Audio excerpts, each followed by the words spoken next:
What if I told you that the greatest revenge against the one who hurt you is not anger, not shouting, not even justice, but silence? Imagine the power of walking away without a word, while the one who hurt you is left alone with their own guilt. Have you ever wondered what truly breaks the heart of someone who tried to tear you down? It isn't your tears. It isn't your pain. It's your calmness, your indifference, your refusal to give them the reaction they crave. Think about this. What's more devastating than watching the one you tried to hurt grow stronger, happier, and more peaceful, while you fade into nothingness? That is the hidden art of Stoicism. Welcome to Stoic Blend, where ancient wisdom meets modern life. Today, we're exploring how Stoicism heals from the one who hurt you, and why the most powerful victory is to live well, in peace, and without revenge. Part 1. Why pain hurts so much and how the Stoics saw it. Let's begin with a simple truth. Being hurt by someone is one of the most universal experiences of human life. It can be a colleague who undermined you at work, a friend who betrayed your trust, or even a family member who said words that cut deeper than any knife. In modern America, workplace conflicts are one of the most common sources of emotional pain.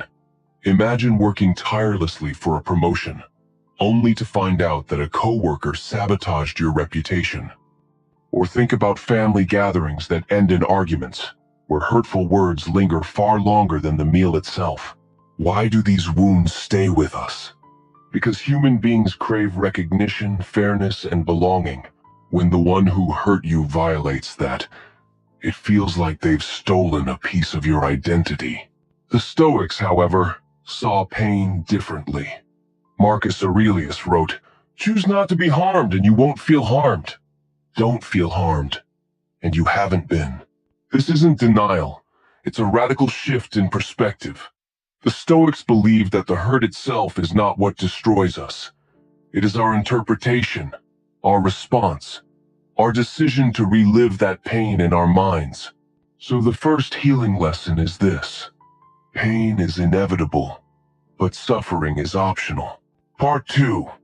Indifference is the silent weapon. Now let's ask, what do people who hurt us truly want? They want a reaction. They want to know they mattered. They want to see you broken, outraged, desperate. When you explode in anger, when you sink into despair, you give them exactly what they wanted, proof of their power. But what happens when you respond with indifference? When you move on quietly, with dignity, as if they were never central to your story? That silence becomes unbearable for them. Think of social media today. In the US, many people experience digital betrayal, a cruel comment, a public humiliation, or someone blocking you after years of friendship. The instinct is to fight back, post a response, prove your side. But Stoicism offers another path. Don't give the drama oxygen. Epictetus said, "It's not what happens to you, but how you react to it that matters." When you choose indifference, you communicate the most powerful message. You never had control over me. This is not weakness. It is mastery. Your absence, your silence, your calmness, that is the punishment. Ask yourself, when was the last time someone expected you to collapse, but you rose higher instead? Didn't that feel more powerful than any act of revenge? Part 3. Success and growth as the ultimate response. Let's take it further. What if you not only remain calm but continue to thrive? This is where Stoicism transforms pain into fuel. The one who hurt you expects your downfall. But imagine their despair when they see you smiling, achieving, and growing instead. In America, financial stress is one of the heaviest burdens. Picture someone mocking you for losing a job. They expect you to crumble. But instead of sinking, you use that setback as motivation, upskilling, networking, landing a better opportunity. Your success becomes the silent humiliation they can't escape. Seneca reminds us, the best revenge is not to be like your enemy. Living well is not about showing off, it's about showing yourself that you were never defined by their cruelty. Every step forward, every goal achieved, every moment of peace, these are victories louder than any insult. Your happiness becomes their defeat. Your peace becomes their punishment. Part 4. Contempt, Time, and the River of Life. Here's something subtle. Anger keeps you chained. Hate is still a connection. But contempt, true indifference, is freedom. When you treat the one who hurt you as irrelevant, you erase them from your narrative. This corrodes them because manipulators don't want to be hated, they want to be remembered. Seneca warned, do not argue with fools. Their words are traps for your dignity. So why keep engaging? Walk away, in silence, with elegance. That absence is unbearable for the other person. And then comes the greatest ally, time. Marcus Aurelius compared time to a river. If you wait long enough, he said, you will see the body of your enemy float by. Think of this in modern terms. Maybe someone at work took credit for your project. At first, they look like they won. But over time, truth emerges. Their patterns repeat. Their reputation erodes. And you, who chose silence, rise naturally without lifting a finger. Time is a ruthless judge, and it never forgets.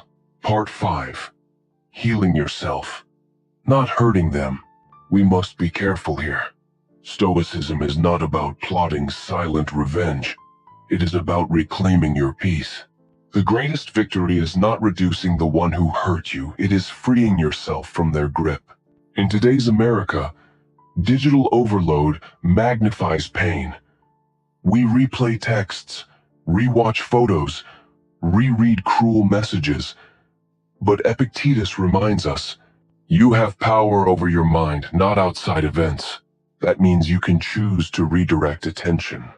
Practice journaling to release anger. Practice meditation to quiet the storm. Practice gratitude to shift focus from loss to abundance. A practical exercise. Tonight, write down 3 ways you've grown from a painful experience. Maybe you became stronger, more cautious, more resilient. This reframes the hurt as a teacher rather than a prison. Remember, the one who hurt you doesn't deserve your energy. Your healing is the true triumph. Let's recap. Pain comes not from what happens, but from how we interpret it. Indifference is more powerful than anger. Your success and peace humiliate cruelty more than revenge ever could. Contempt and time erase the memory of those who tried to harm you. Healing is about freeing yourself, not punishing them. So the next time the one who hurt you tries to drag you down, remember, you hold the real power. Marcus Aurelius, Seneca, and Epictetus all remind us that dignity, peace, and silence are weapons stronger than any sword. If this message resonated with you, please give this video a like, share it with someone who needs it, and subscribe to Stoic Blend for more timeless wisdom. And let me end with a question.